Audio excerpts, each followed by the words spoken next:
เคค่ะก็ Okay, I think the Facebook Live should be launched นะคะ so officially hi everyone good afternoon here in Bangkok, Thailand and good morning to those of you joining us from Europe and maybe good evening as well if anyone is joining us from other time zones นะคะ so welcome to the public roundtable discussion which we would like to see it as a learning event on human rights trends and challenges in food supply chain in Asia.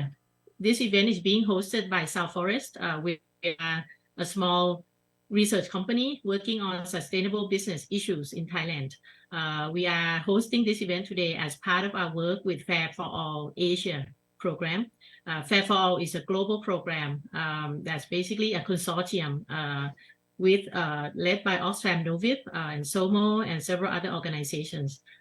It's a 5-year program from 2021 to 2025 with the objective of empowering civil society to be able to demand for more just and sustainable Recording in progress. trade rules and more sustainable and fair supply chain throughout the world. So I think it's a very auspicious time that all of us are here today. Let me direct our audience in Thai just for a little bit and then I'll switch back to English นะคะก็สวัสดีท่านผู้ชมทุกท่านที่รับชมอยู่ทางบ้านแล้วก็ใน Zoom นะคะงานเสวนาวันนี้เป็นเรื่องเกี่ยวกับแนวโน้มแล้วก็ความท้าทายของสิทธิมนุษยชนในห่วงโซ่ประทานอาหารในเอเชียนะคะทั้งรายการต่อไปนี้เนี่ยจะดำเนินเป็นภาษาอังกฤษเพราะฉะนั้นท่านไหนที่รับฟังเป็นภาษาอยากรับฟังเป็นภาษาไทยเนี่ยถ้าอยู่ใน Zoom สามารถกดที่ปุ่ม interpretation เราจะมีล่ามแปลนะคะ simultaneous จากภาษาอังกฤษเป็นไทยตลอดรายการนะคะแล้วสำหรับท่านที่กำลังรับชมผ่าน Facebook Live นะคะก็ขอให้ไปหาลิงก์ของ Facebook Live ที่เป็นลิงก์ที่บอกว่าเป็นการถ่ายทอดภาษาไทยนะคะเพราะว่าเราได้แยกFacebook Live ออกเป็น2ภาษานะคะก็คือจะมีภาษาอังกฤษกับภาษาไทยเพราะฉะนั้นถ้าระหว่างที่ท่านรับชมทาง Facebook แล้วรู้สึกว่าทำไมภาษามันไม่ใช่ภาษาไทยเนี่ยก็แสดงว่าอาจจะต้องเลื่อนไปอีกนิดนึงนะคะไปดูในเพจของป่าสาระว่าลิงก์ไหนที่จะเป็นลิงก์ภาษาไทยนะคะขอบคุณค่ะ so I'm going to switch back to English now นะคะ so right now the logistics basically we're dividing today's event into two sessions so first we will have Kun Federico and Tammy from Project Shift to brief us about the current trends relating to the European Union's upcoming corporate sustainability due diligence law, which places very strong emphasis on human rights. And throughout the process today, Kun Jakchai Chomthongdi from Madre Brava will be our moderator and facilitator. So after Shift's presentation, we will jump into the discussion. So I will go join that discussion as well with Kun Prat from Thai Union, prominent food company in Thailand, to talk about the human rights trends and challenges as the topic says. And so for those of you who join us in Zoom, you can feel free to type while you're listening. Feel free to type your questions or issues for exchange in the chat box, and then our coordinators will select those questions and then refer them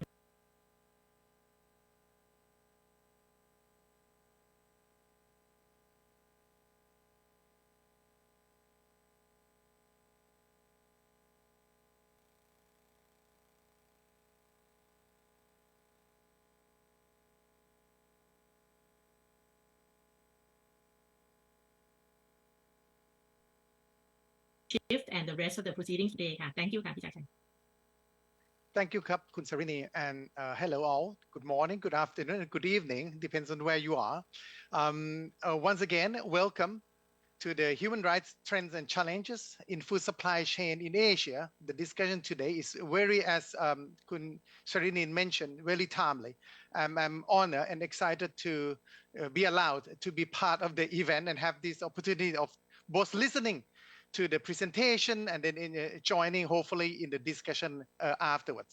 So without further ado, I would like to invite Federico Berlon, the Deputy Director of Business Engagement from Shift, and together with Tammy Vallejo, the advisor of Shift, to bring us into the understanding of the recent trends and upcoming EU legislation and common challenges that is facing to business and in the supply chain in relation to human rights. So I believe that both Federico and Tammy will share the latest report that has been just produced. So the floor is yours, Federico and Tammy. Thank you so much. Let me begin by sharing my screen so you can see a presentation that we've prepared.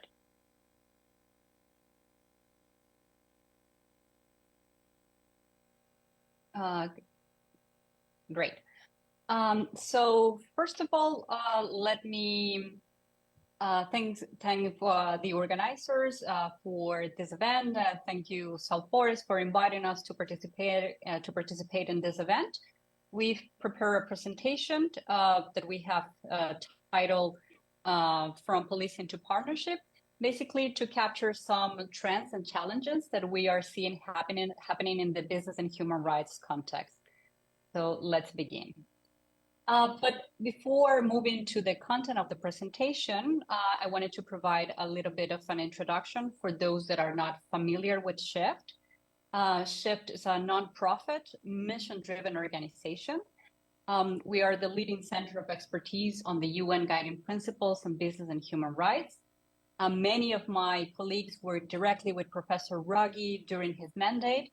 And after the guiding principles were unanimously endorsed by the UN Human Rights Council back in 2011, we have been supporting their implementation. And we focus our work in these three different angles. So we help businesses really understand and meet the responsibility to respect based on the guiding principles. But we also work with financial institutions and investors, so equipping them so they can reward those businesses that respect people's rights and dignity.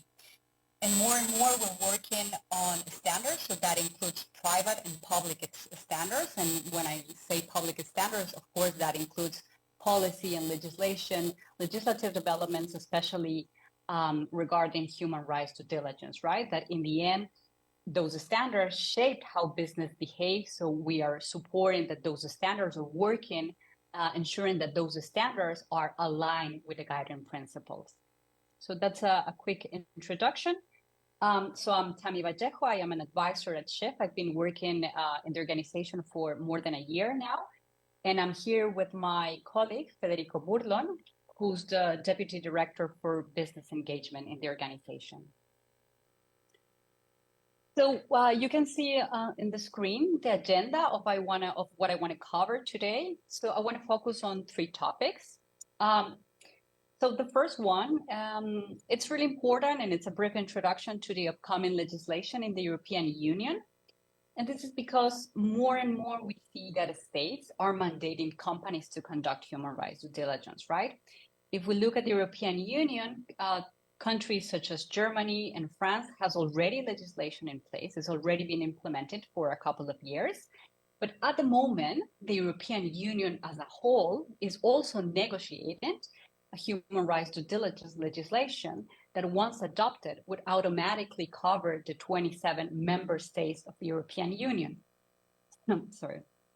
So it's recognized from the very initial draft of this legislation that it will impact companies outside the European Union because they are active in EU value chains, right? Hopefully propelling them to conduct human rights due diligence. So evidently, companies that have not conducted due diligence before will encounter many challenges in implementation. And I think it's very helpful for companies to recognize those common challenges that companies commonly face during implementing human rights due diligence to avoid them, right? And be more effective in their own strategies. And also for companies that are already familiar or have been implementing human rights due diligence for years, hearing those challenges, and that goes to the second point of the agenda, can definitely help strengthen your strategies, right? And importantly, while conducting due diligence and actually effective due diligence, while conducting, companies will discover risks and impacts that have already occurred or are occurring in their own operations and value chain. So it's key to understand also the important role of remedy and how to be prepared for it. So this covers the third point of the agenda, which, as mentioned, is one of the key elements also in the legislation. So let's move to the first point.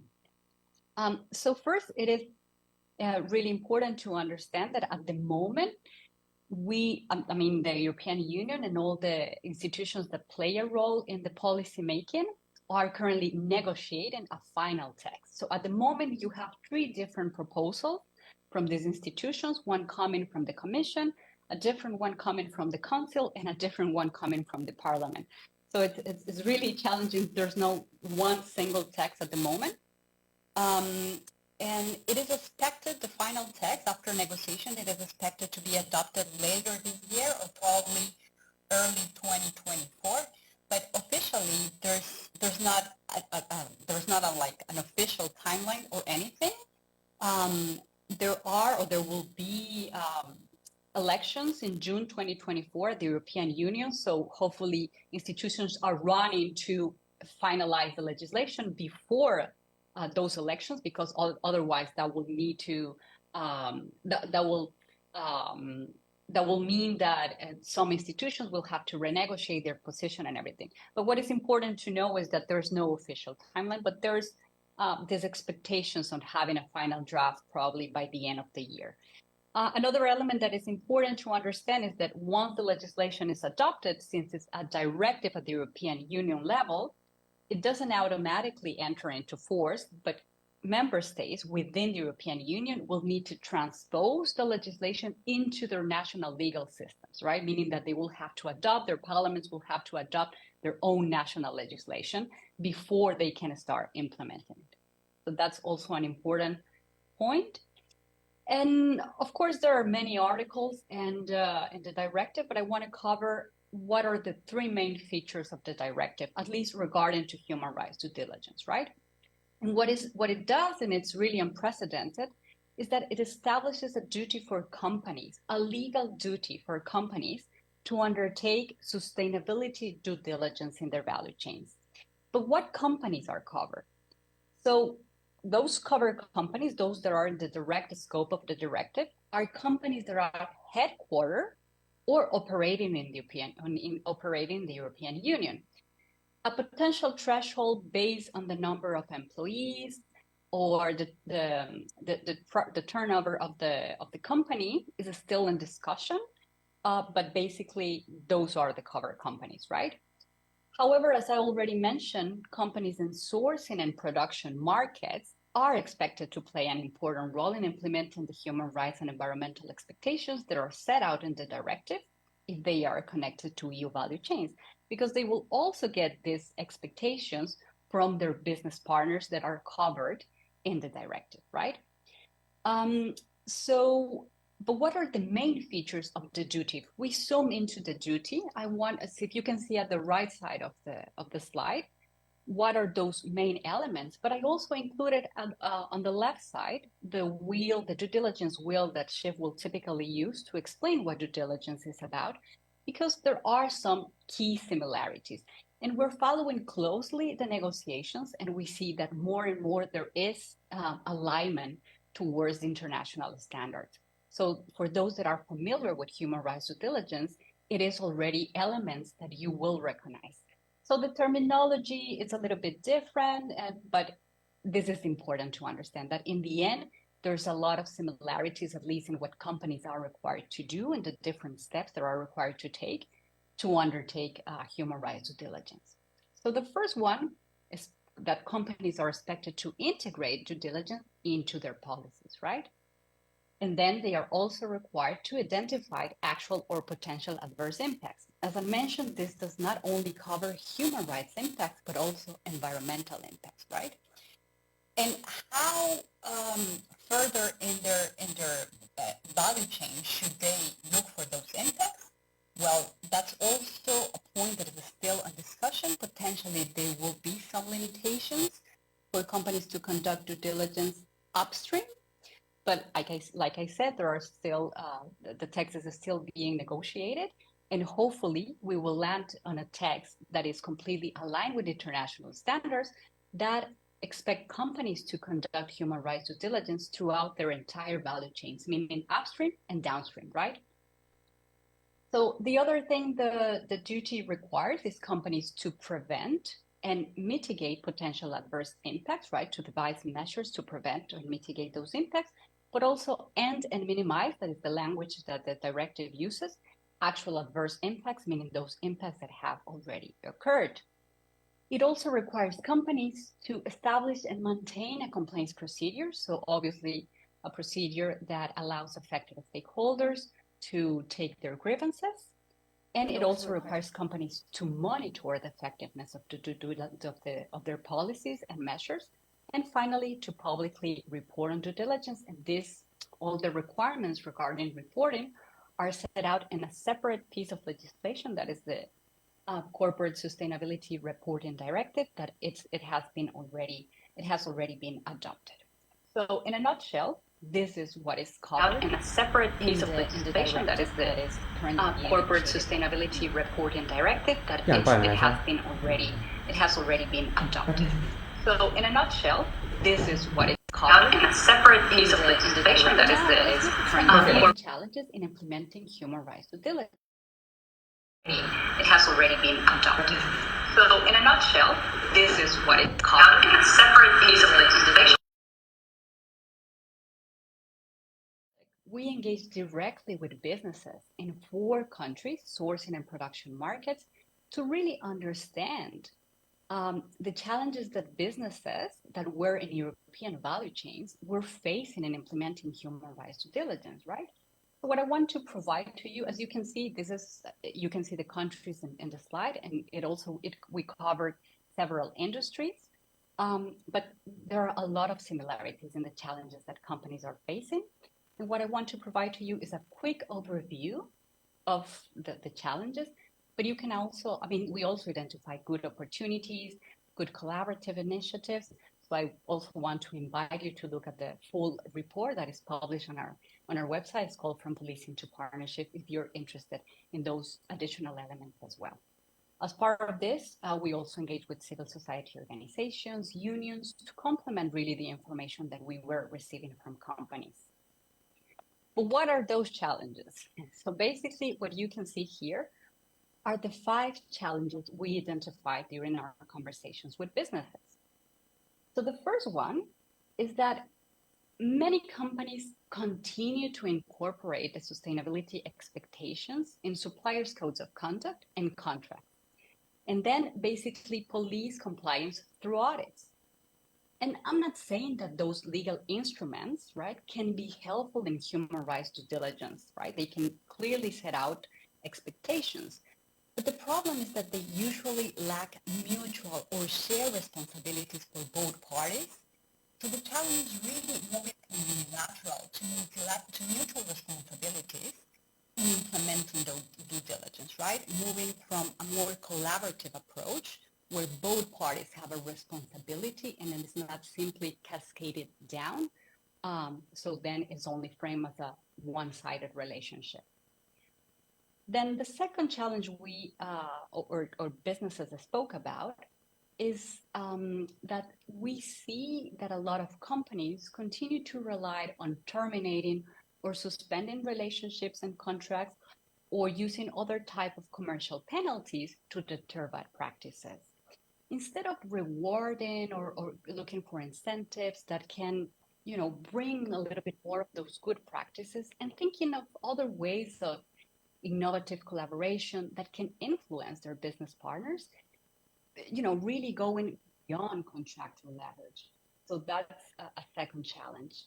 And then a third one that I think is very connected with the 2 previous ones is that many companies simply set out contractual requirements and then really expect their business partners to kind of do the heavy lifting, right? I already set out the expectations, but then really the implementation is up to someone else without really additional support. And sometimes even overlooking their business partners' capacity or even willingness to comply with these expectations, right? So this is an important element and challenge that definitely needs to be overcome, right? If we want to be more effective and more deliberate on our due diligence strategies. The fourth one is that companies tend to still fail to consider how the company's own practices or business models might potentially be contributing to severe impacts across value chains, right? And this comes from an assumption that the issues are always somewhere upstream, instead of really looking inwards. And, this is really a missed opportunity, because those are actually activities that companies can easily change or adapt because are their own activities. So not reflecting and not seeing the connection with some of the impacts, between their own activities and the impacts, is really missing an opportunity to adapt those practices and then hopefully prevent and address some of the identified impacts. And finally, one of the most important challenges is that companies still struggle to comprehend the value of meaningful engagement with affected stakeholders. So basically, they are missing their views in key moments of their due diligence processes, especially at the initial, when they're identifying what human rights impacts exist in their value chain, but also when prioritizing what actions to tackle to take first, and also in assessing the effectiveness of the measures that many companies are taking. And who better position than those potentially affected by a company's action to tell the company if the measures that they are taking are actually being effective, right? So again, this is an important point and a missed opportunity in a way. But all in all, what we see is that these 5 challenges that I've explained based on the findings and what really business mentioned and told us are part of a bigger challenge, right? Which is moving from a policing approach that basically outsources responsibility for the management of sustainability risks to their business partners, basically through policy, through contracts, as we saw, and codes of conduct, and then basically police compliance through audits, to an approach that is based on collaboration and mutual responsibility. So that's really the challenge. And I really invite companies to reflect how they are dealing with some of these challenges and what opportunities also exist to move into this more partnership approach between businesses that focus less on compliance and more on developing positive outcomes for people in the planet. Because human rights due diligence from the guiding principles is not disconnected from outcomes on people and planet. So that's an important element. And I think this last point in this challenge is clearly connected to the last point that my colleague Federico will talk about. So it's a nice segue in a way to remedy. Federico, over to you. Thank you. Thank you very much, Tammy. Why are we talking about remedy in this session? We thought the reason is that, as we all know, the objective of due diligence is to prevent harm to people. But the guiding principles recognize, because they are rooted in reality and practical, that there will be cases when people will be harmed. And as companies strengthen their due diligence, they are likely to come across negative impacts. So this, and we just saw, right, one of the requirements from the legislation is complaints procedure. So, the more we look, the more we're going to find cases of harm. So we wanted to finish our presentation by talking about, or offering some thoughts on what to do about these impacts. That's why we're talking about remedy. So let's move on to the next slide, Tammy, please. And we're going to first start by defining what the guiding principles mean by remedy. Remedy, if you remember, the guiding principles are 3 pillars. The third pillar is fully focuses on remedy. And it is framed not from the perspective of the states or businesses, but from the perspective of victims of harm. A remedy is, we always say, it's both a process, but also the outcomes. Sometimes when we see companies respond to or try to manage specific harms, immediately the mind goes to the outcome. So what is it that the person is asking or needing? So, but actually, in reality, it's not only the outcome, but the process through which we get to remedy that makes it effective, which is the expectation of the guiding principles. So what are companies expected to do when it comes to remedy, right? The guiding principles set out differentiated responsibilities. So that means that what the company has to do on remedy will depend on how the company is involved with that particular harm. And there are three key ways in which companies can be involved in harm. A company can cause a harm, and that's the most straightforward to think about, right? And in those cases, the expectation is that the company provides remedy. Companies can also contribute to harm. They might do something that in its own doesn't amount to harm, but maybe in addition to what other companies are doing in that sector or that industry or that geography, people might get harmed.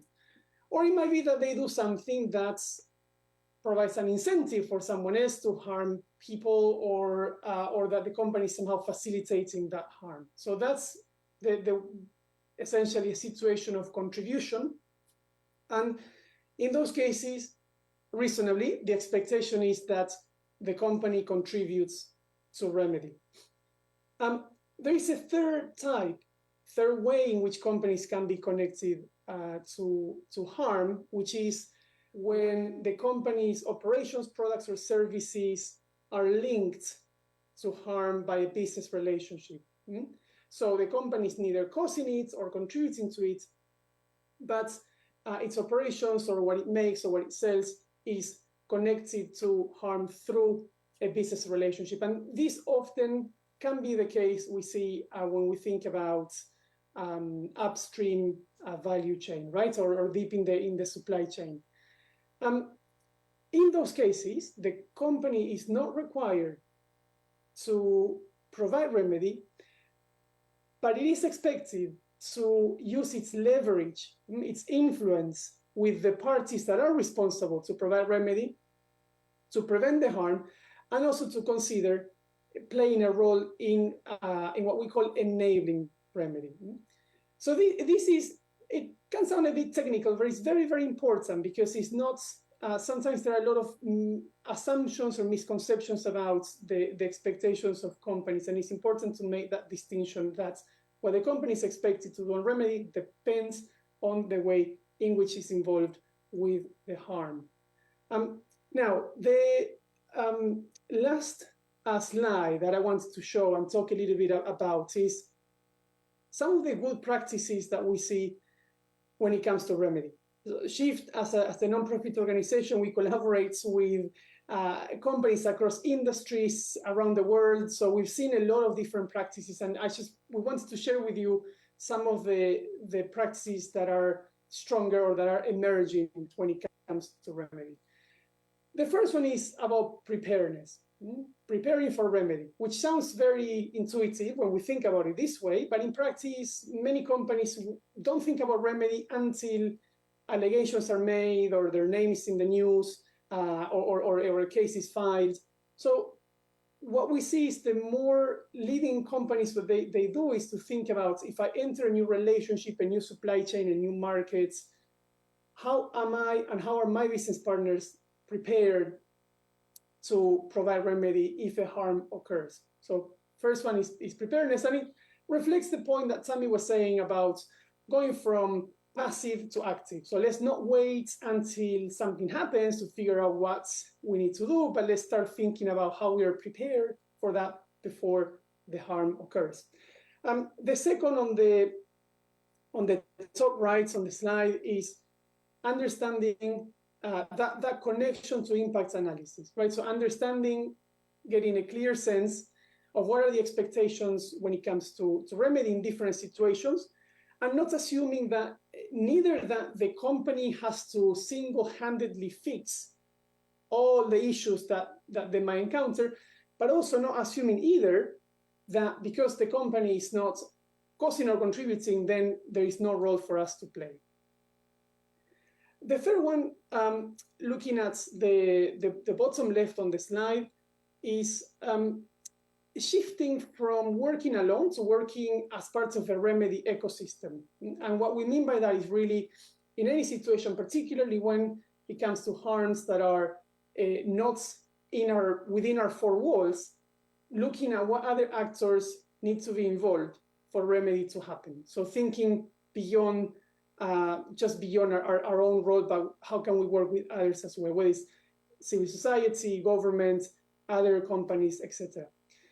And finally, considering the different roles that the company can play to enable remedy. We said in situations of linkage, when the company is not causing or contributing, but is somehow connected to the harm, the expectation is that companies consider how they might be able to enable remedy. And this is important. And there might be different ways in different contexts, but it is really important to approach it with that open mind and say, okay, what role can we as a company play with other actors, with the parties who have to provide a remedy to make sure that, to enable that remedy to happen. And that's, again, that reflects the point Tammy was making before about the need, the importance of moving from avoidance to engagement, right? Because until the guiding principles came along, we were a bit stuck in a binary, right? Either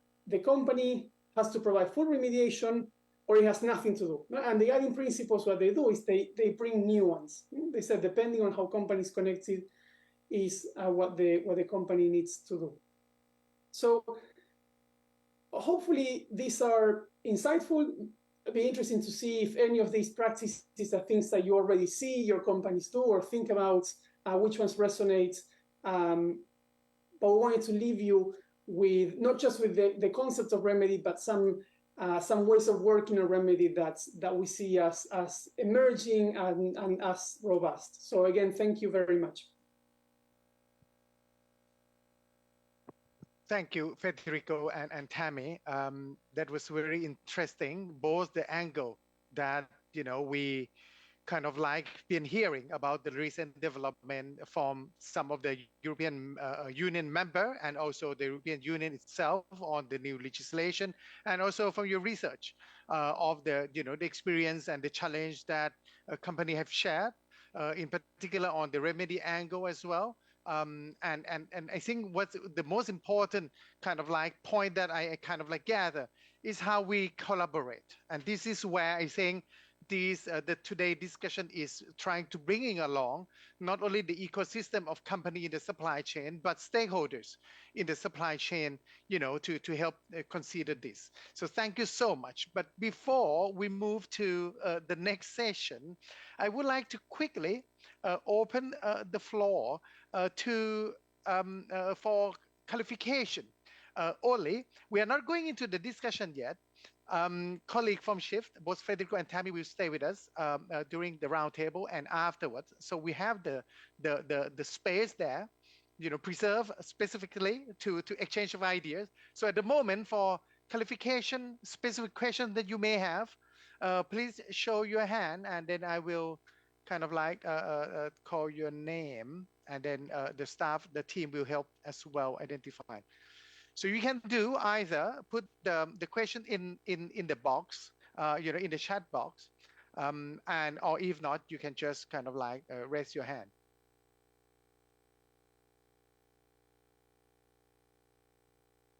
While waiting, because I myself have questions as well. While waiting, if people have like clarification points, I kind of like, oftentimes us NGOs will either on the one hand focus on the human right angle, or either focus on the more environmental angle. But if I understand correctly, the EU legislation, when this happens, it will bring both the angle of environment, sustainabilities, and human rights together. So if you can share how that interface between these two would happen on the one hand, and then what would be the criteria in relation to to the sustainability side of the due diligence requirement. And lastly, because we have heard a lot lately on the carbon border adjustment mechanism, how this is going to interface with the due diligence, or with is the EU is kind of like try to kind of like putting together, or the each companies we need to fill in all the requirement in each of the kind of like measure that the EU is having. Thank you. And then again, so you can reply to that, and then we still have the floor open. Thank you. Thank you, JC. If I could briefly reply to that. So there are no different criteria in how companies are expected to conduct their human rights due diligence regarding the environmental aspect and the human rights aspect. What it is different is that there is an annex in the draft directive that covers the human rights that a company should think about while conducting their human rights due diligence. So, what kind of international instruments, what kind of human rights impacts they can actually impact.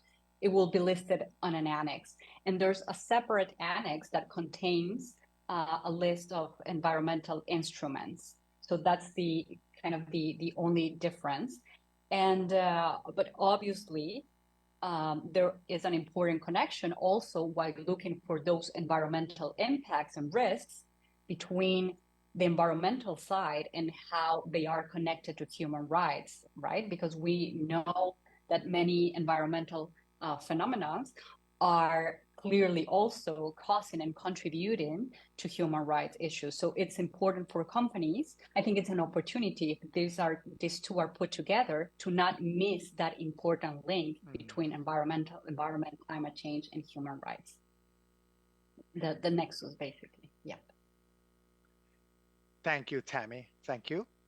I haven't seen questions coming in at this point. So if that's the case, but if there's any, Kunban, South Forest team, you can just drop in the chat directly to me. I will gather that.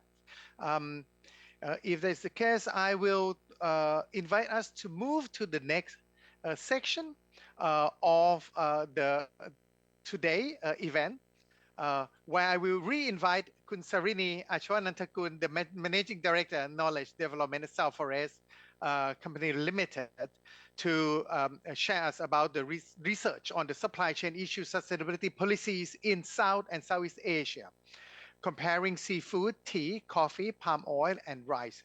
So this is the research, is I believe correctly, still also under the Fair for All project that many of the partners are here with us today as well. And after Kun Sarini, I will also invite Kun Prat, and we'll introduce further on the point that we'll discuss then. So, Kun Sarini, are you ready?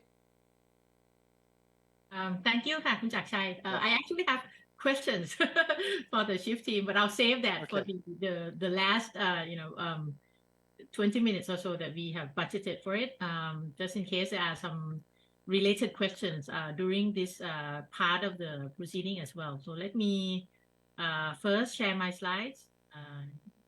Oops. Okay. Okay, thank you. I trust everyone can see my slides, okay? Yes, okay. So again, so thank you again, Kun Chakchai. And as you can see, it's a very broad, basically a very broad based report.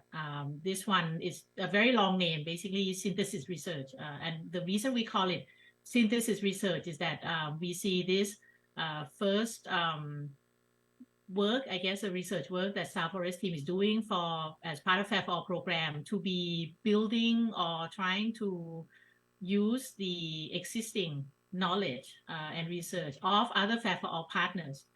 So more specifically, Prakasa in Indonesia and SAPE in South Asia as kind of the launching pad for us to think about.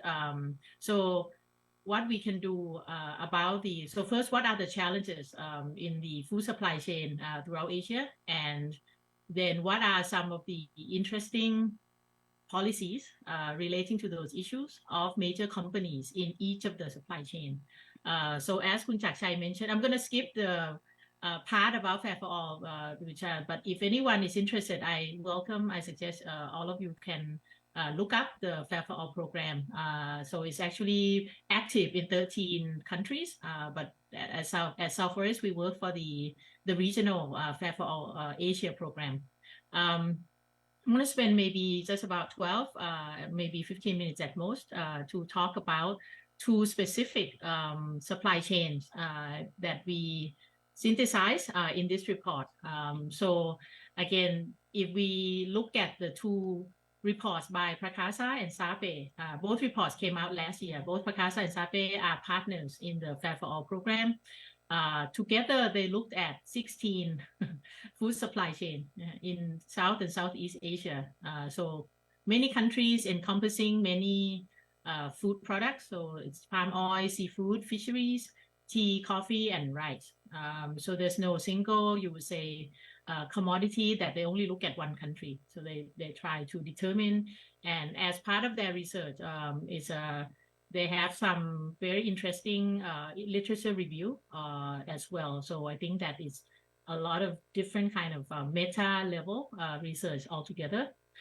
So then what we use those findings as our basis, and then we explore some export data. We looked at each of those food supply chain and to see which are the major importing countries. Like for example, which countries import the most tea from Nepal, for example. And then we identify which of those countries would tend to have more stringent requirements. Or for example, do they have human rights due diligence law in place? As Chief Team mentioned, Kun Tammy mentioned earlier, some countries in Europe, like Germany and France, already implemented human rights due diligence.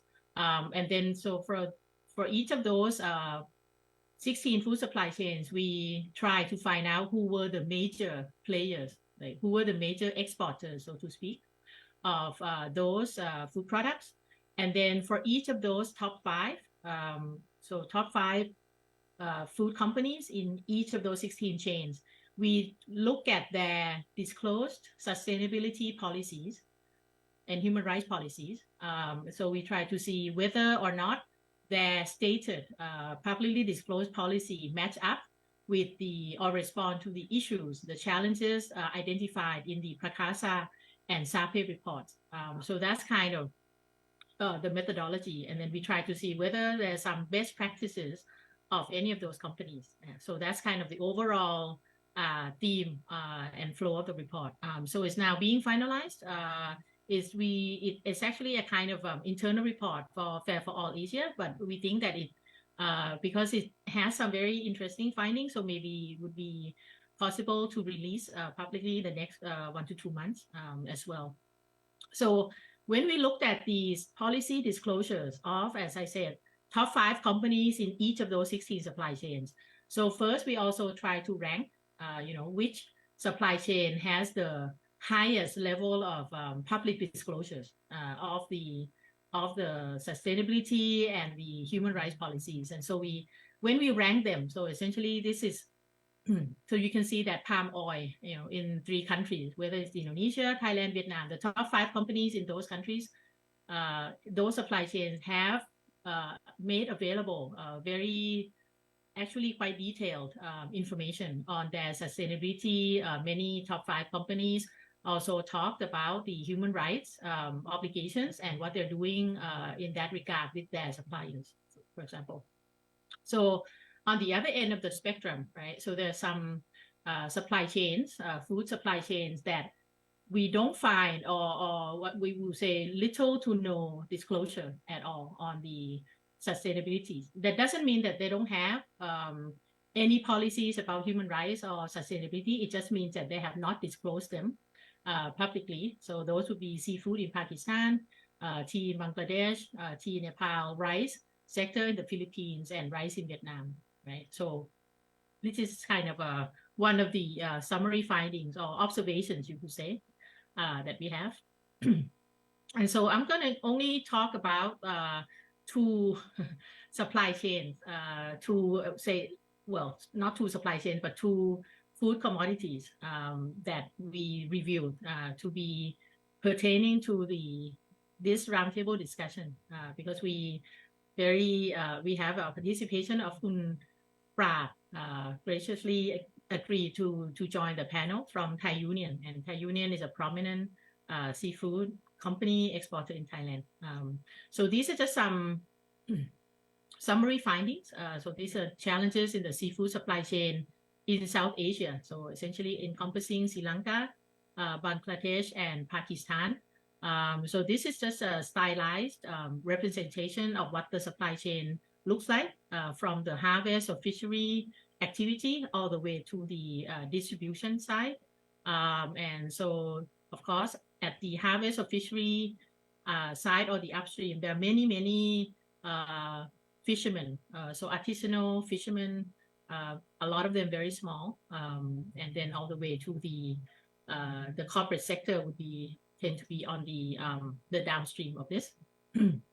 So what are some of the key challenges pertaining to human rights? So this, again, we summarize from the SAPE research. And so we would welcome everyone to read up on our partners' work at their website. So this research is already published, right? So essentially every node of the supply chain. So they found that workers, especially women, are exploited, reports of abuse, and the fishermen, as I mentioned, in the upstream, many of them are small scale.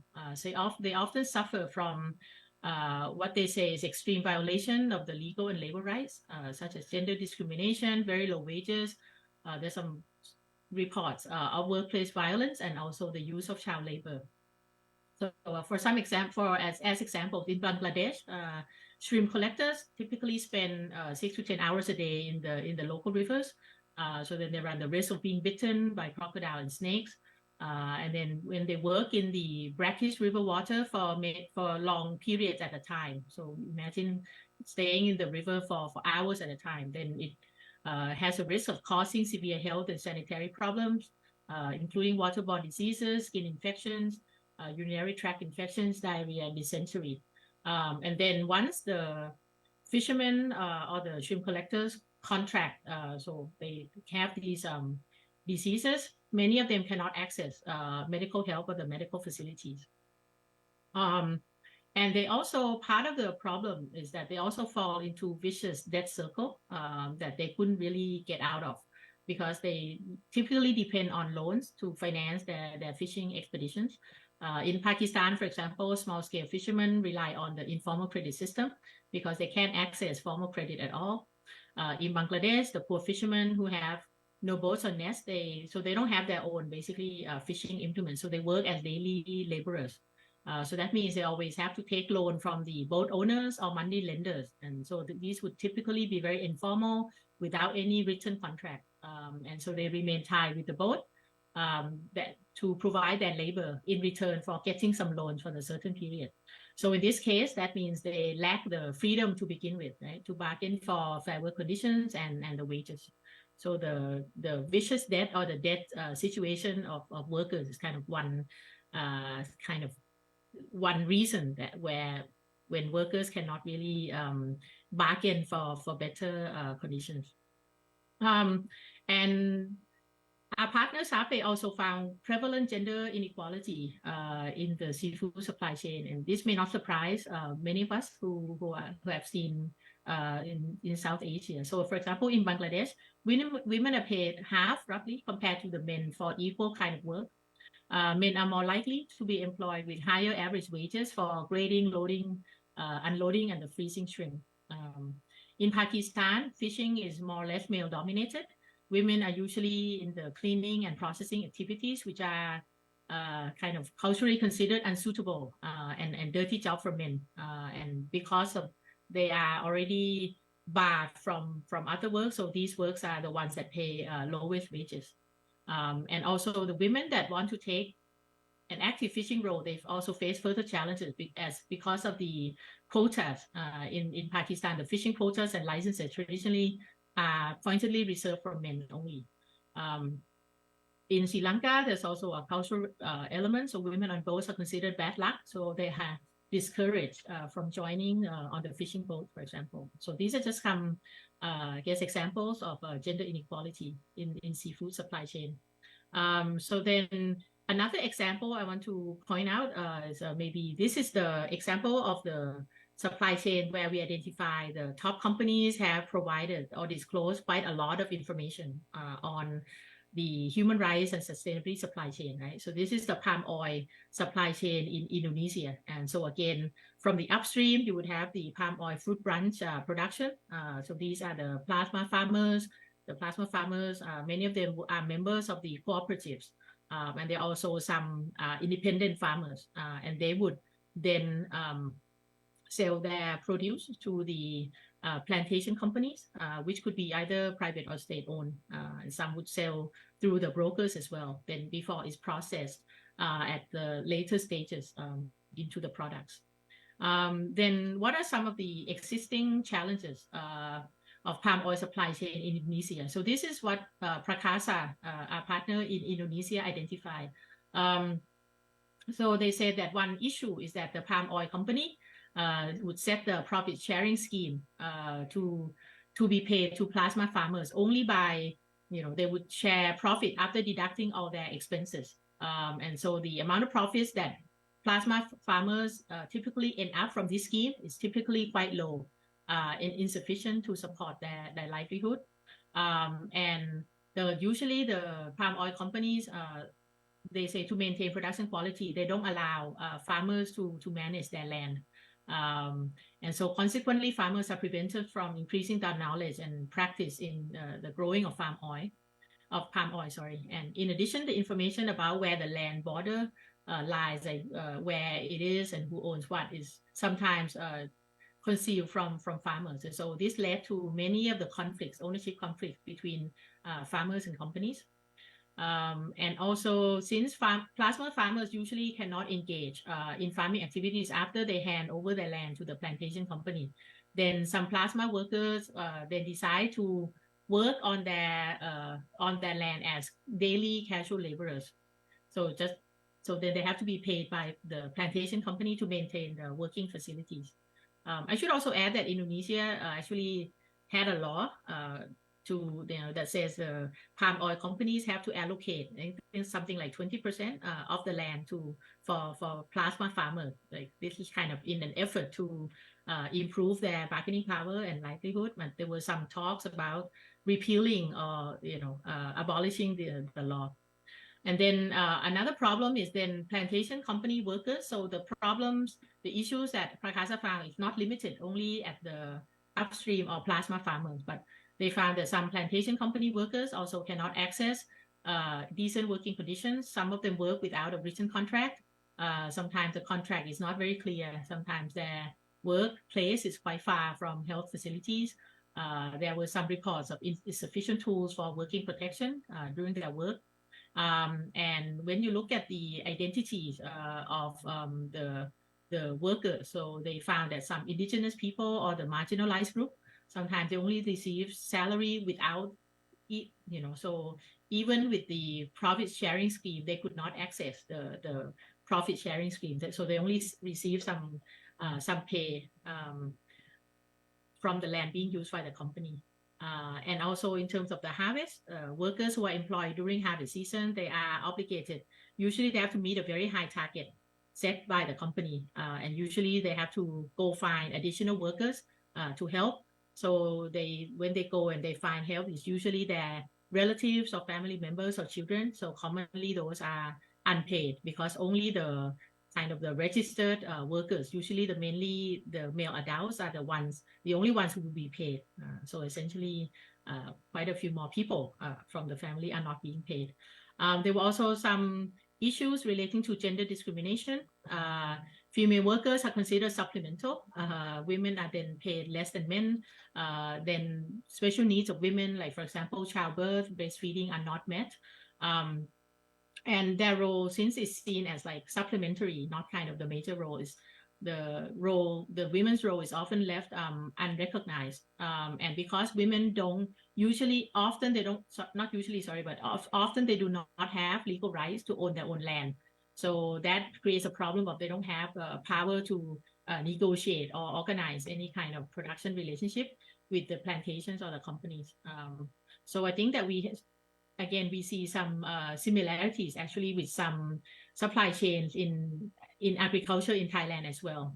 So actually at South Forest, we did some work on looking at palm oil supply chain in the south of Thailand. And the issue of gender discrimination there, I think is quite similar in the sense that the plantation owner would say, women and men, they would, first of all, many of them would say, oh, there's no discrimination. We pay women, if they do the same work, then women and men are paid equally, right? But then they would say, well, since some work is not suitable for women, like the loading bit, so they don't allow women to do those work.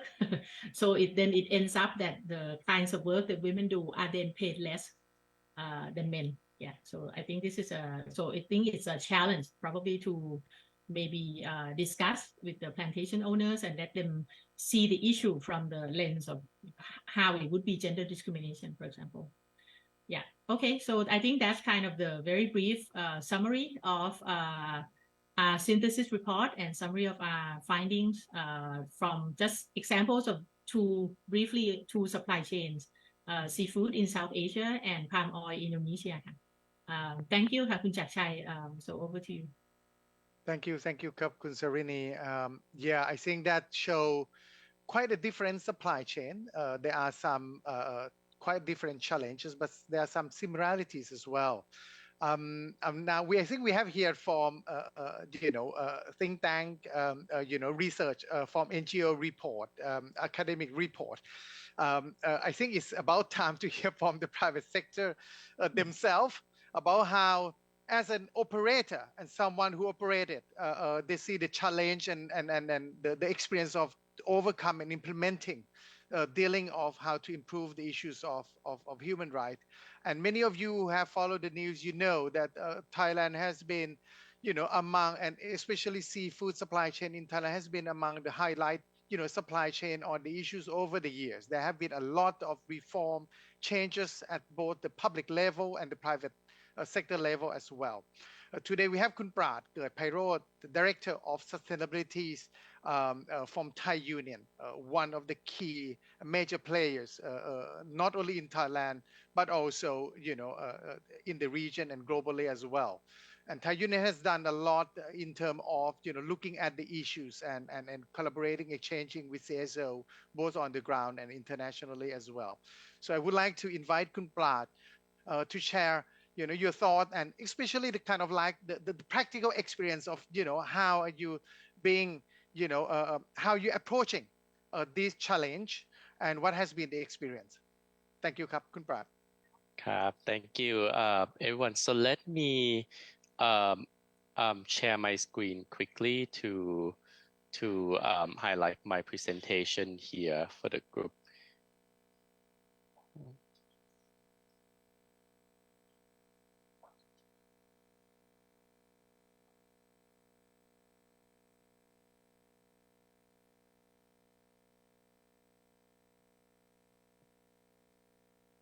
Okay, it's coming on already. Yep. Okay, can you all see my screen?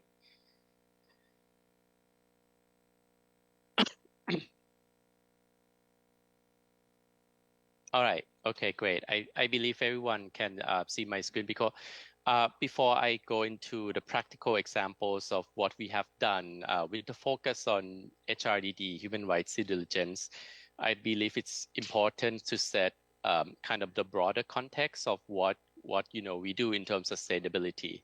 So Thai Union, as a global seafood company based in Thailand, we started out in Thailand about almost 45 years ago. Then we expanded organically, throughout different continents in the US, in Europe, in Africa. So in total, we employ about more than 40,000 people around the world. We have started our journey on sustainability, both on human rights aspect and on the environmental side aspect since 2016. We recently updated our sustainability strategy called Sea Chain 2030, looking at goals, towards 2030 and also 2050 for climate change, with really the goal of helping to reshape the seafood industry with unified solutions. So really then our ambition is not so much just about sustainability for our own, factories or within the value chain, right? But it's also really help lead the industry, global seafood industry to, change for the better, whether it's for the people on the people side and as well as on the planet. And we plan to invest about, entire net profit of the whole company last year, 2022. So that's about 200 million USD for the next 8 years to implement projects, activities, in relation to our sustainability goal as well. So what are the key, outcomes that we want to achieve with the sustainability plan? Right. So I would say there are two parts. We want outcome for people and outcome for the planet. On the people side, we're talking about human and labor rights, health and wellness, given that we are in a food company. Then on the planet side, we're talking about climate change, climate action, biodiversity, especially as related to the ocean and the sea, and as well as circular economy. Right. Those 5 areas of outcome are translated, trickle down into 11 concrete commitments, such as our net zero goal, net zero emission by 2050, as well as the goal of reducing greenhouse gas emission for all scopes, whether it's our companies and the value chain by 42% by 2030. We don't own vessels, we don't own farms where we source these seafood. So we have commitments around responsible sourcing of wild-caught seafood from fisheries around the world, as well as responsible sourcing of aquaculture product with focus on farm shrimp around the world as well. Along with other commitments, with the focus of the talk here today, obviously on human rights, we have one particular commitment on safe, decent, and equitable work. Really with the multiple goals and action plans. So overall, what you see on screen here, it's kind of the one pager that summarizes the work that we have focused on, that we will continue to focus on towards 2030. So one, it's about making sure that 100% of the vessels, that the farms that we source seafood from have a safe and decent workplace by 2030. And I'll talk about, how we enforce and all of that in a couple of slides. Gender equality is also important. So we have a commitment that for our own operations, 50% of management positions within our own companies are held by women by 2030. Working towards diverse and inclusive workplace, as well as reduce the lost time injury within our own operations. So in terms of action plans, for example, in Thailand, we have implemented what we call the employer pays principle. And I'll share later a bit about that in later slide. So you can see concrete details what that means. So we started that principle, implementing that principle in Thailand since January 1st, 2022. And we plan to expand that to our own global operations to cover all 44,000 people around the world as well. In terms of supply chain, we have our own business ethics and labor of code of conduct that explain, things like no forced labor, no child labor, decent pay, decent working hours. One code for land-based suppliers like farms, factories that we source from, as well as one called Vessel Code of Conduct that is modeled after ILO Convention C188 that talks about appropriate working conditions on fisheries, right? So we have our own vessel code of conduct and enforce that among the fishing vessels in our supply chains, etc. So what does our human rights due diligence framework looks like? It looks like a diagram here, and its model. When we design it, we adapt it from the UNGPs. Essentially, it has six pillars. One is the kind of foundation, it's our policies on human rights. Second, we have to understand the risks to human rights with our own operation and supply chains, with the understanding that risk, what we can do to prevent, right? But knowing that prevention alone is not going to be enough, right? We have to have mechanism in place to monitor and detect whether things go wrong, whether in our operation or the broader value chains. And what do we do in terms of things that go wrong?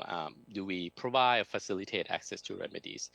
And number six, the sixth pillar is about continuous monitoring and disclosure, ensuring that the public and stakeholders really understand, what we do in terms of human rights due diligence, as well as kind of broader works on environmental sustainability. So talking about human rights risks, as if you work in the labor rights space, you would know that one of the issue that can affect industry, food and non-food, Thailand as well as worldwide, in the world where we have to rely on workers, migrant workers, that in the process of migration, there could be a risk of excessive recruitment-related fee and costs charged by, illegitimate brokers, recruitment agents across your entire labor value chain, right? So, and that create a risk of workers that you employ within your facilities. Right. So what we started doing in 2016 is that we start to implement ethical migrant recruitment policy. So the diagram you see here are different elements of cost that could happen across the recruitment. Right. The blue part is the part where we as a company paid for job seekers coming to work in our factories in Thailand, and the yellow parts are the part that are paid by workers. And then starting in 2021, we start to transition towards employers pay principle, meaning we intend to cover all the recruitment related and fee and costs, and thereby reducing the risk of debt bondage and people being charged illicit fees.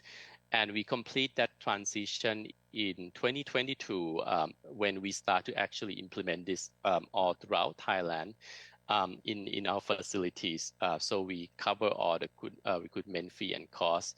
And I can say that, this is a rare practice within seafood, or actually in any industries anywhere in the world, where the company employer would cover the cost of all the costs of recruitment related fee and costs.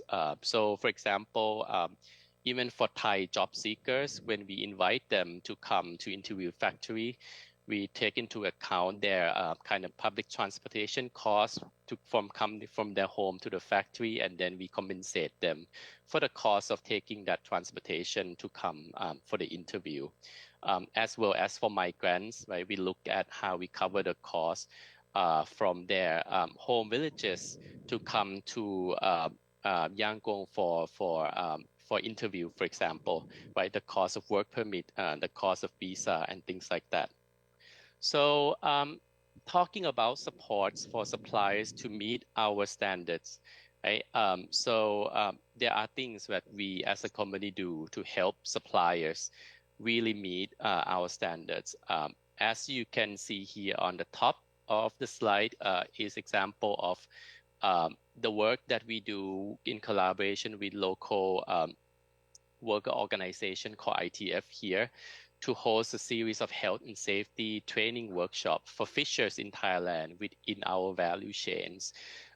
So as part of training, we and ITF provide training to the workers within our supply chains on things like CPR, how to effectively respond to potential life-threatening situation at sea, In 2022, we conduct a total of 9 training sessions with almost about 700 fishers participating.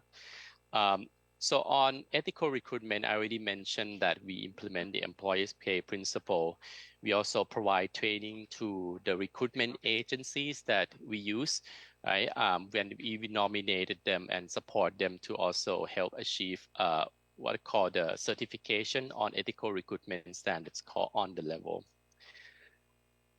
So other things that we do, for example, it's not only about the workers, but also, people associated with the workers. So a couple of years ago, we noticed that, migrant workers, when they come to work in Thailand, often they bring their childs or they have their childs here in Thailand, and they could have difficulty and limited access to enter Thai school due to cultural and language barriers or kind of insufficient knowledge to navigate the system.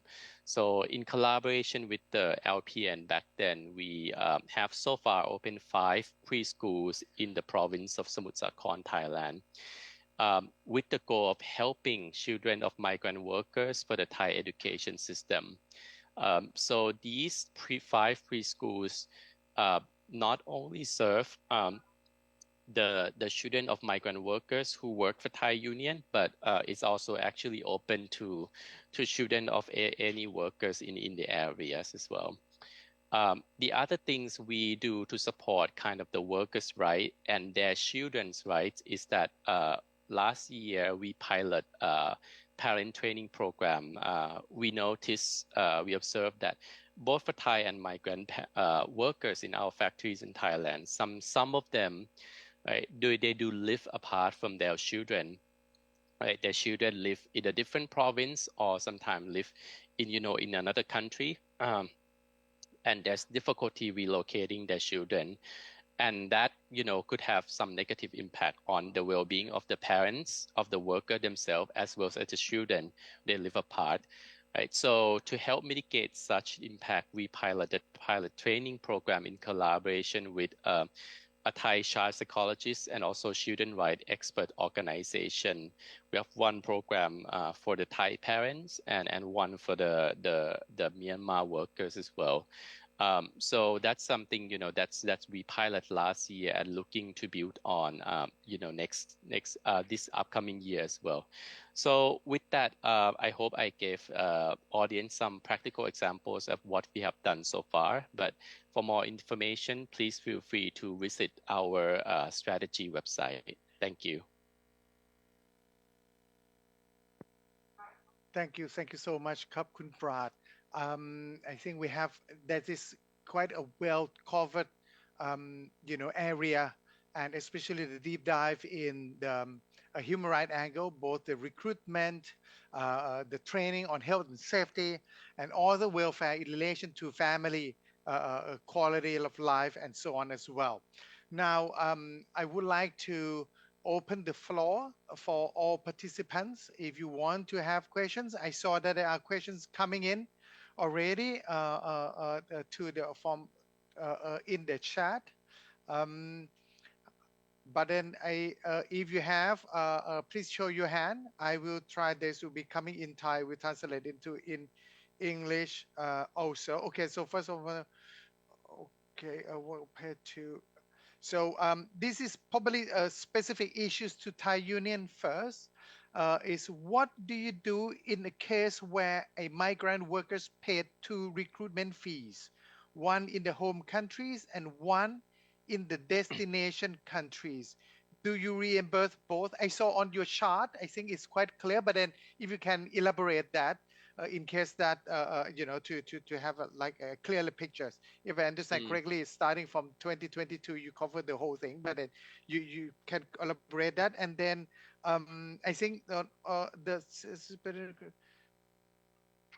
okay. On the human rights issues, again, this is for Thai Union, on human rights issues, what are the mechanism or tools that you use to help identify which area to focus first? Okay, so maybe I can start with these two, and then I will try to arrange if there are overlapping questions or similarities. I will group them together. So please, Kun Prat. Yeah, sure. Maybe one first question on the recruitment fee. So, uh, the recruitment fee and cost we cover, it covers the cost that happen in the home country as well as in the destination country. So it covers kind of the whole recruitment, the value chain, right? But obviously, that's not like something that we just tell suppliers, recruitment agency to do, right? We have to build that in the service agreement. We have to explain to the recruitment agencies that this is our standards, right? They can charge us the fee, the service fee, but they can't charge the workers. We work with local CSO organizations to help interview workers, right? To understand, where they actually paid fee or not. Right? So this is kind of ongoing monitoring as well. And if workers get charged the fee somehow for some reason by the agent or sub-agents, we have to work with local CSO and recruitment agencies to investigate, fact-finding on those fees and help to facilitate remediation as well. So maybe second questions. Kun Chakchai, can you help repeat the second question again? Yes. So how would you come up with the focus area in terms of human rights? So I think this would be these kind of like a risk assessment that you have that Thai Union has adopted. If you can share that, that would be helpful. Thank you. Yeah, so we don't rely on a single tool. We rely on multiple tools, right? So, for example, let's say for our own operations, our own factories in Thailand are regularly subject to third-party social compliance audits. So that's one source of information. We have worker voice mechanisms. One, some are run by third-party NGOs and some are internal. So by hearing directly from those workers, right, we get better understanding what are the risks, what are the areas that we should focus on. Right, so that's our own operations. We also looking this year to trial an independent worker survey, an online survey where workers can anonymously respond to few questions about about their working conditions. So we hope that the aggregate survey results, for example, on that one, would help us hone in, which particular areas to focus on, whether it's about working, living condition, whether it's about pay, whether it's about recruitment, and so on. So that's our own operation and factories. And I would say that it's not. Tools like this are not unique to seafood industry, right? As other players, other industry can rely on these multiple tools, right? Now, for on the value chain, the vessels and the farms that we don't own. For example, we work with SFP, Sustainable Fishery Partnership, and they help us kind of rate different fisheries around the world, right, on terms of human rights risks and also on environmental risks as well, right, whether it's IUU risks, bycatch risks, and so on. So that way it helps us, get a sense of where to prioritize. We source from fisheries around the world where we have to know where to prioritize, so on. So that's kind of the broad, risk assessment tool. Other than that, we also have vessel code of conduct, audit program where we kind of choose samples of vessels in our supply chain, subject them to third-party audit against our vessel code of conduct.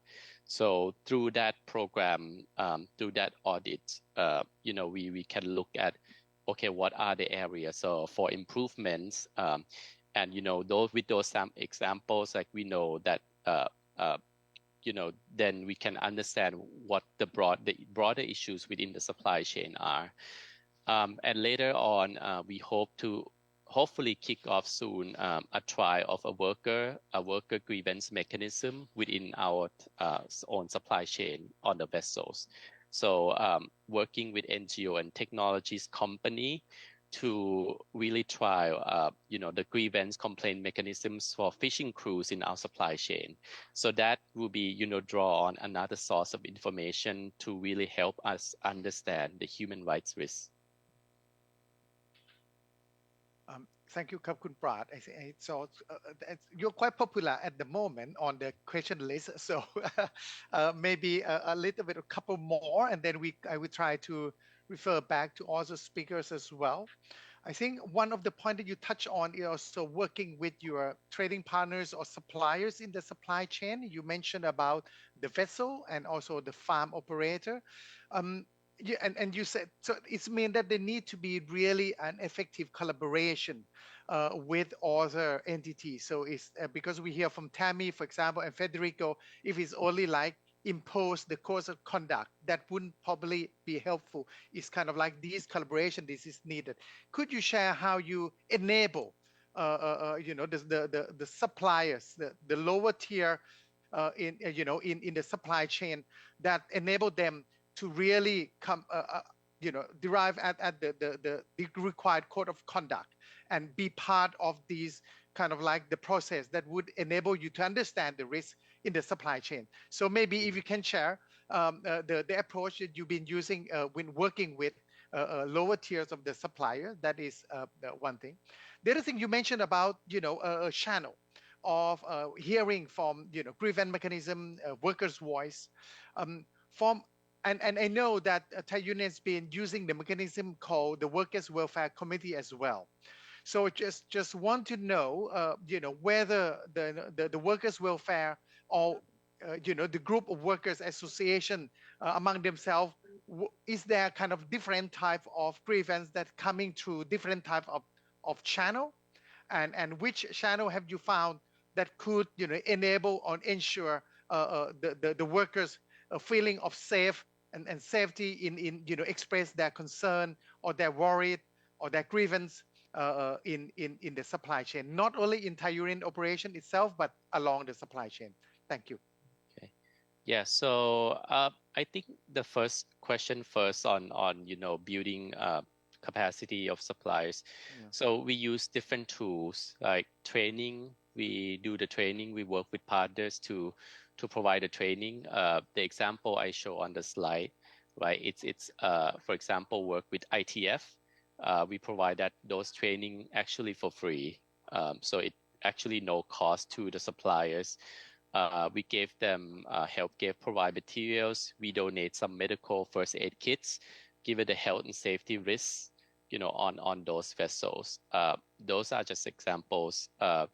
It is a lot of hand holding. It's also the same when we work with recruitment agencies. Many years ago when we start ethical migrant recruitment policy, because if we go in with the expectation that they have to meet the gold standards on day one, we would not have, be able to have patience and time to build their capability. So it's a lot of learning and improvement in the process as well. Other things like we also, for example, publish blogs that talk about good practices that we see from collaborative suppliers, right? So actually singling them out for good practices as like kind of like a carrot as well. Can you remind me again the second questions? Yes, certainly. The second question is that the channel for expressing grievances, concern. From your experience, what are the most effective and comparing between different channels, and especially the role of when workers themselves can organize as a group, for example, like in workers' welfare committees, and through the work of local or online NGO as well. So we promote different channels. We don't tend to promote just one, channel over the other, given that we need a combination of, different channels for this to work, right? Even we believe that our own channels are strong, right? We still have to work with external organization for transparency. So we still have third-party channels where if workers don't want to raise it to us directly, they can work raise it through NGOs. Worker welfare committee is also another effective channels, right? But things like if workers want to raise things anonymously, they would probably not gonna go to worker welfare committee because the welfare committee members are also their peers and so on. So we have anonymous channels, we have confidential channels, right? We have online channel. You can also come to talk to HR. We even have programs where our HR, human resource and employee relation actively go into production line and talk to the talk to the workers directly, just asking them how they are, and do this kind of informal conversation, issues, complaints, or even suggestion, would come. And it's not always just about complaint, because they also sometimes have good suggestion to improve the workplace, improve business productivity. Exactly. Thank you so much, Kun Prat. There's also questions that coming in as well. I would like to maybe loop back to Shift and also Kun Sarini. Well, one of the comment is that it seems that larger companies, major company may find it easier to adapt to new requirement. How about the middle size and smaller size in the supply chain? What are the key challenge, and what would be the way for them to really adapt to this and be part of the solution? So I think this is one that I would like to revert to both Kun Sarini and the Chief team. But and another is, well, the lesser trend in Asia and globally as well on this matter. So I don't know, in Asia, maybe Kun Sarini can share from the lesser trend. Have you seen any changes over the years on this front, and to shift in a larger in other country and the global requirement on these? Have there been kind of like a key movement over the recent year also? So Kun Sarini and the Shift team, please. So thank you, because so let me answer first, because Shift has of course much more global perspective than we are in Thailand. So I'm just going to share some thoughts and findings from our recent report that South Forest did for UNDP, the United Nations Development Program in Thailand. So this one was specifically on assessing the readiness of Thai companies in doing human rights due diligence. So as part of that exercise, we try to focus on SMEs, as much as we talk to large companies, right? So then I think that there are I would say three thoughts or suggestions from the SMEs in Thailand, right? So number one, I think SMEs would very much like much more guidance, so they expect much more guidance both from the government entities that are related to human rights, also guidance from human rights experts. So on, the not just specifically, on human rights due diligence, but on how they should approach human rights. So I think you can maybe put it in the bucket of capacity building. But I think they say that guidance should be directed to SMEs more particularly, because they say that sometimes when they look up, some guidebooks or guidelines on the human rights due diligence, then they mention some systems or, kind of resources that they feel that is not appropriate for their size and not that accessible. So I would say number one would be guidance is still key, especially guidance specifically to the SMEs. Number two, and this is kind of the combination of what the SME operator suggests and also our own suggestion as a research team as well, is that we see quite a big potential in a kind of, we call it the buddy approach. So this is maybe in line with what Shift team presented earlier. So instead of just mandating, I mean, for big companies, instead of just mandating suppliers who follow the guidelines and code of conduct, then maybe more focus could be on helping the suppliers in their supply chain. So assisting in their own, human rights due diligence, human rights risk assessment, and also maybe including the positive incentive that Tammy mentioned in her talk. So we think that there's a potential to for big companies to assist the SMEs in their own supply chain, or related to them. I think that's one area as well.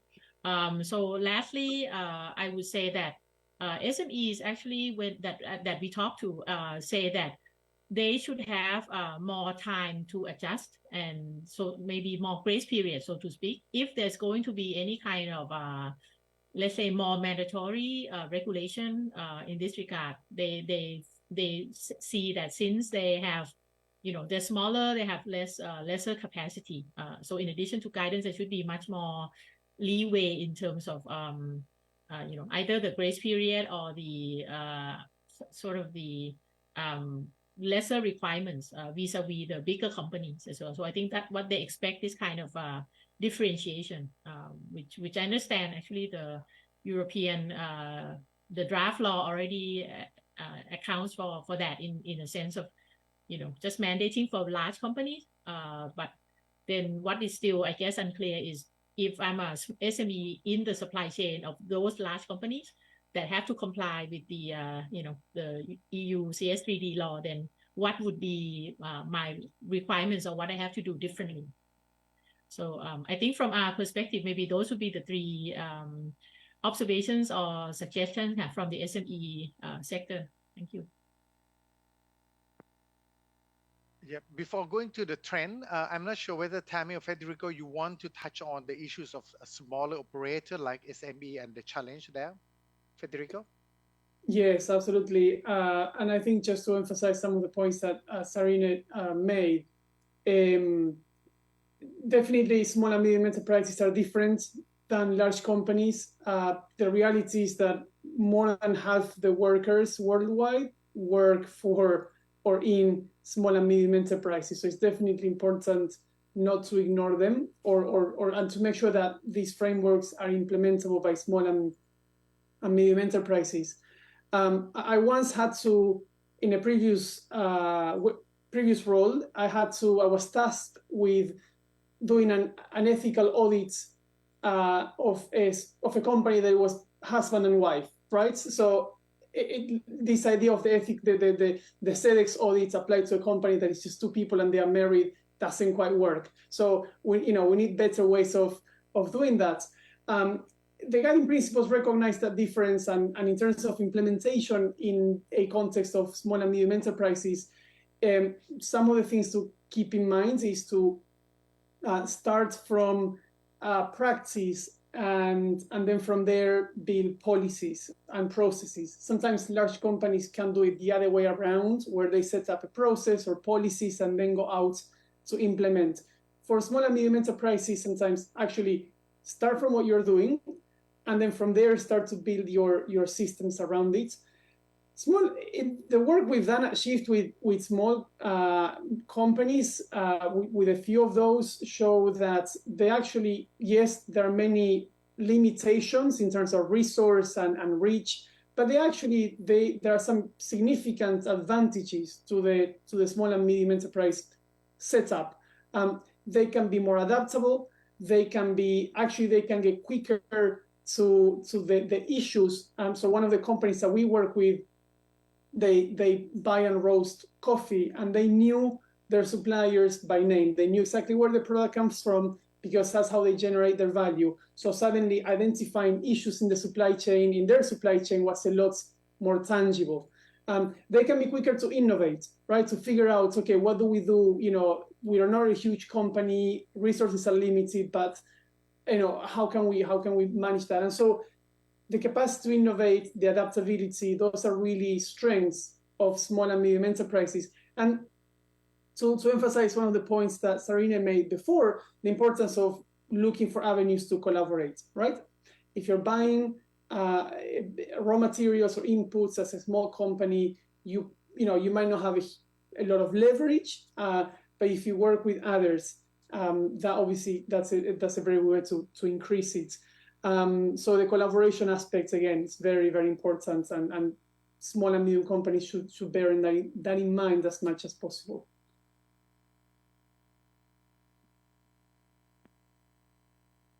I come maybe Kunsarini on the trends, for example, in Thailand And there was also questions coming in that whether we see that the issues of migrant workers, the challenge has been, to some extent resolved, and how. And I will ask Kumprat on that as well from the company perspective, and then but the trends and specifically regarding migrant workers in Thailand, and maybe asking Tammy on the view on you globally as well. Thank you, Kun Sarini. Thank you, Ka. I'm not sure if I'm the best person to speak on the trends on migrant labors actually in Thailand, because I noticed in our call in our chat some participants in Zoom probably are better placed than me to answer that. But anyway, just for the from my limited knowledge. So at South Forest, because we have been working on business and human rights for a few years, I would say just beyond the migrant workers. So if you ask what are the trends, I guess generally pertaining to human rights in Thailand in the next 2 to 3 years, I would say that one of the issues that we feel that is going to become more prominent is the issue of the air pollution. So specifically about the PM 2.5 particulate matter, very tiny particulate matter, that it's basically almost an annual occurrence now, not just in Bangkok, but people in the north part of Thailand. And it's a very complicated issue because it's not just about the local supply chain, but it's also transboundary haze. Some part of it is nature, like for example forest fires. Some part is caused by people. Some parts caused as part of the agricultural practice in supply chain. So I think it's a very thorny issue, but we believe the as long as the problem persists and it's a pretty dangerous danger to health, right? Because the level of PM 2.5 in some days are really hazardous, and it puts some cities in Thailand on the top kind of most polluted in the world, for example. So we believe that this issue requires much more focus. We think, especially from the human rights, the business and human rights lens as well, because it's related also to business practices both in Thailand and overseas. So that's one. And I think that there's also, when we looked at the food supply chain, one common issue we found both in Thailand and in other countries, as seen through the reports of our partners Pakasa and SAPE, is that there's a still prevalent inequality, right? Extreme inequality, extreme, for example, poverty, especially in the upstream of the agricultural supply chain or value chain. So for example, small scale farmers, small scale fishermen are still facing receiving very low wages, for example. There's still prevalent gender inequality. And I think, as I mentioned, when we speak to some plantation owners, they don't perceive even as an inequality issue, because they already kind of, the way they classify kinds of work that are appropriate for men or women, for example. So I think that's going to become still an issue. So I think it's a matter of how we can better identify and tackle it. And I think in terms of the corporate sector as an owner of the brand, the downstream brand as well, how they can be more involved in tackling this and helping to address. And also what compounds the issue is the fact that even in some arrangement, so for example, contract farming, right? So contract farming in Thailand is prevalent in some food supply chains. And the fairness really depends on the details, I think, how the contract is structured, for example. But if the contract is badly structured, then it could be that the farmers who are, on paper, they are suppliers to the larger companies. But in reality, it could be, effectively, they could be just a worker, because they have to rely on the company for many things, like from the seed to the feed to the, and also maybe they have to borrow a lot of money as well. So that could fall under, I think what the ILO has a term for is disguised employment.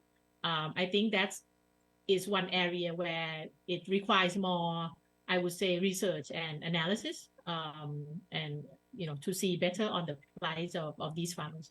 And then I would also say in Thailand, we are going to see more, I would say, debate and controversy surrounding the work of informal workers. So informal workers in this sense, of course, it's quite common in the food supply chain, but beyond the food supply chain, you see the rise of, for example, platform economy workers. So those are the informal workers. So there are now, you see in Thailand, some groups are forming, for example, the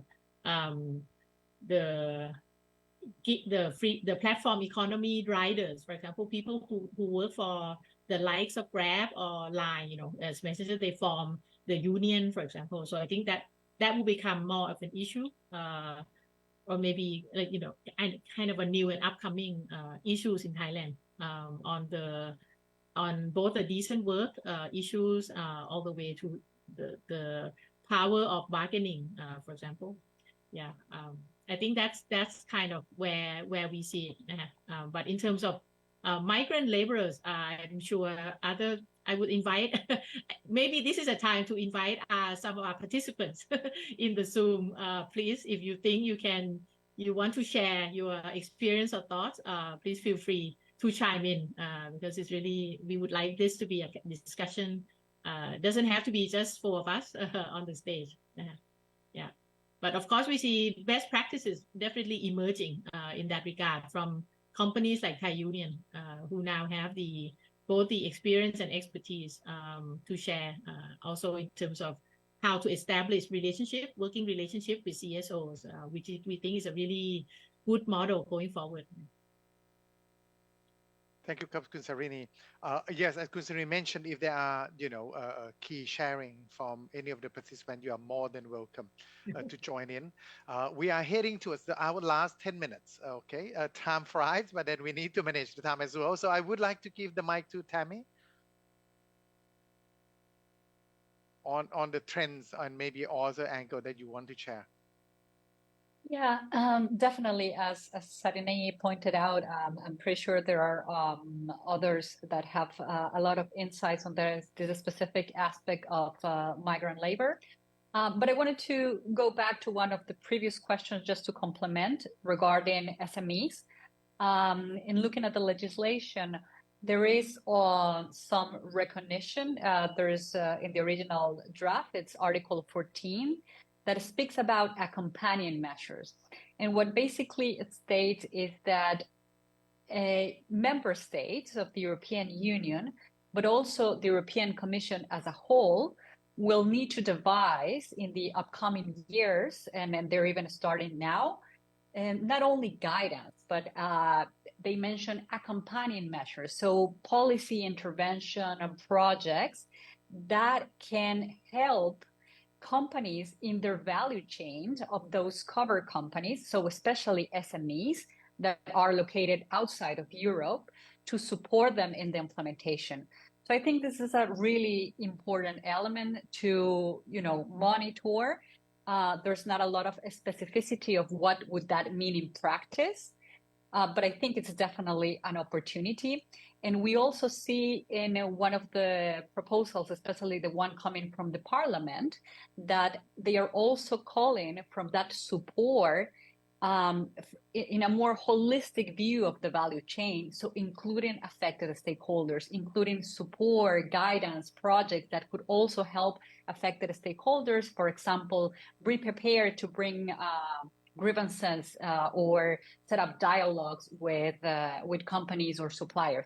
So I think this is also an interesting aspect that SMEs can take from the trends in the legislation as well. Thank you, Tammy.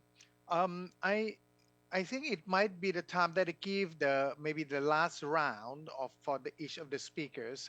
But then with that, I may ask Khun Prat specific questions as well on these, because the issue we're asking specifically on the the current state of migrant workers and then in linking to fishery as well.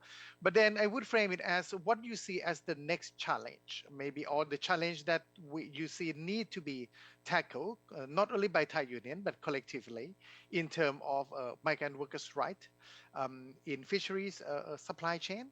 So what is the current and maybe the next challenge that you see that need to be dealt with?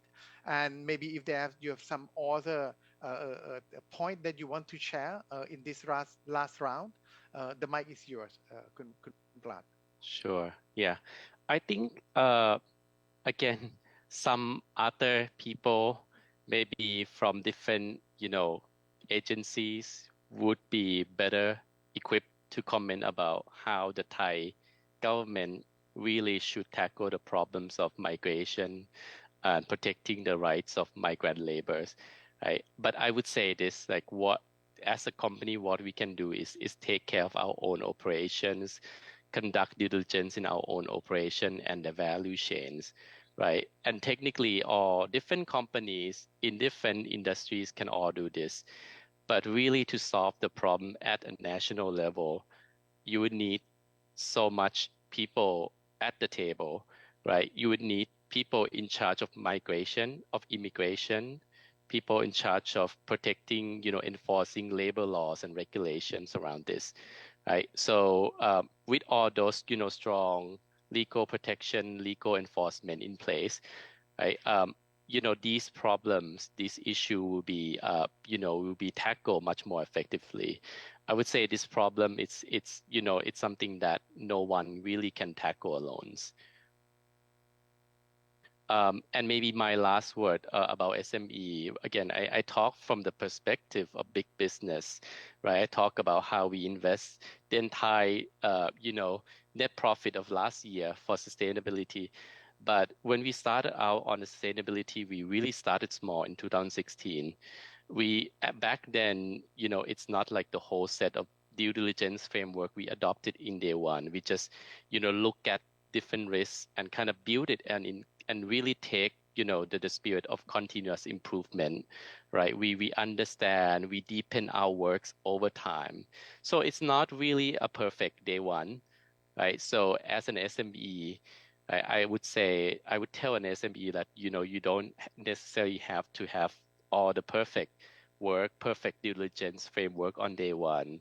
You can start by engaging with the people around you, the people you hired, the people surround your communities, your operations, before broaden to understand the value chains, your supply chain, and then that expands your due diligence, at the same time.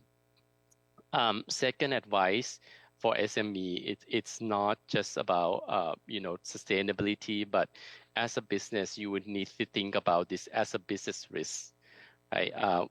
We heard from speakers about that this is becoming legislation, right, in the EU. But it's not only EU, it's also other countries like Japan is also looking at this.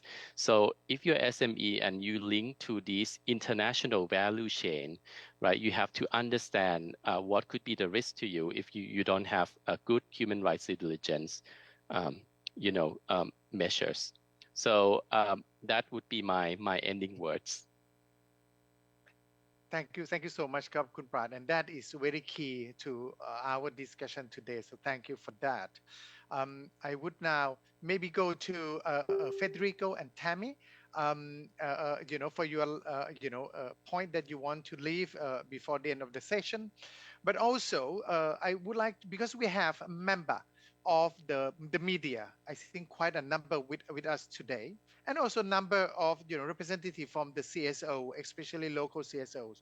So maybe in your last part, can you from your research, what would be the role of civil society? More obvious, but you can touch on that. But from the media communities in the due diligence and in working in the ecosystem on improving human rights in the supply chain. So that would be the questions, but also, of course, you have the liberty on touching on all the things in this last part also. So to you too, Federico and Tammy. So I'll just say one thing and then hand over to Tammy to wrap at least our contribution up. The most important thing that we've touched on and different presentations touched on today, I think, is the fact that human rights due diligence is not a checklist approach, and it's not just the process to write a disclosure or a good annual report. That can be part of it, of course, but it's a lot more than that, right? And it's a process that puts people in the center and focuses on preventing negative impacts on people.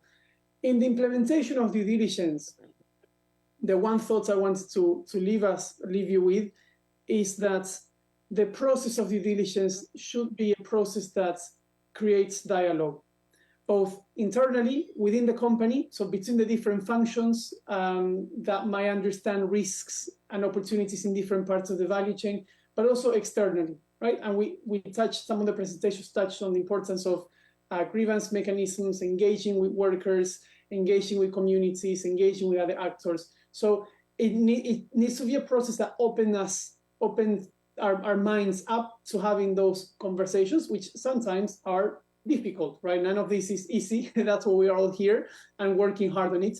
But just that's the one thought I wanted to leave you with. See the due diligence process as a process that should create and enable dialogue. Tammy. Yeah, and maybe to build on that, I think it's a great opportunity because that dialogue is actually the foundation to the next step, which is actually collaboration, right?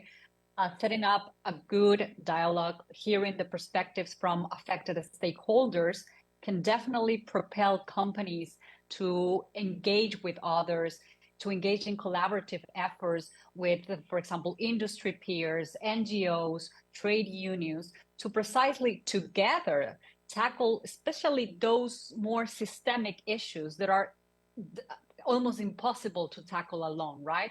So that collaboration is really a key element of human rights due diligence to solve those most systemic issues. So I think that's a message that I want to leave today, and hopefully see more collaboration in the future that starts with this kind of discussions, but they also, you see good examples of implementation as well.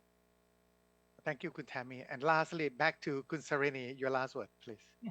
Thank you, Ka. So I think I already spoke a lot. I would just like to, as one organizer, take this opportunity to really thank all the speakers today. I think this is I think the key word really is collaboration. So it's really great that today we have representatives essentially from every sector. So we have CSOs, academics, human rights experts, the business sector, and we're only missing the government, I guess, in the equation. But that's actually definitely the next level of challenge.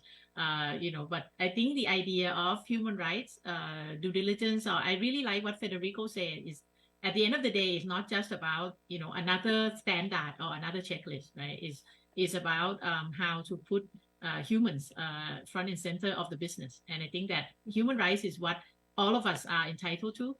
So I really believe that a company that really looks at human rights and try to apply the respect of human rights in their business, try to apply the United Nations guiding principles, I really believe that it will help improve your risk management. It will also help you understand the stakeholders much better than before. And so I really believe that is beneficial. It's really of value to the business sector. This is kind of South Forest belief, and we look forward to future collaborations or discussions about this in the future. Thank you, Krab. And I think we are over the hour already. If you can see in the chat box, there's a link for providing, and also the QR code is available here. So for your feedback, so that the host can improve and take the point that you want to share to design the next activities and improve the next session along the work that we have been discussing during the last 90 minutes.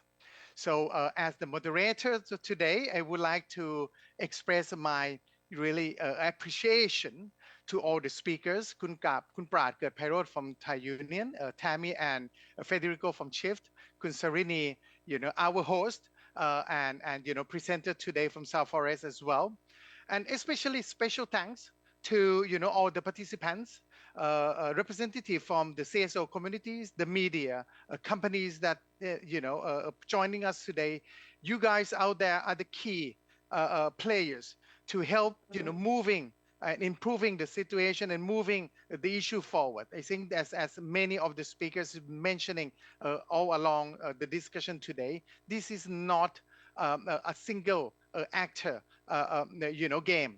It's not a tick box exercise. It's a collaboration. It's a journey, and it's something that, as Kun Sarini get to the point that is the human right is the everybody issues and it's the right for everyone. So I think we have each of us has a role to play. So I'm so glad to be part of the conversation today, and hopefully we have more of this session hosting by South Forest and the Fair for All project. So thank you so much, and until next time. Thank you ค่ะ Thank you also ค่ะ Thank คุณ you. จักรพันธ์ for excellent moderating Thank you ค่ะ Thank you everyone Have a nice afternoon morning evening Thank you Thank you. Bye bye. Bye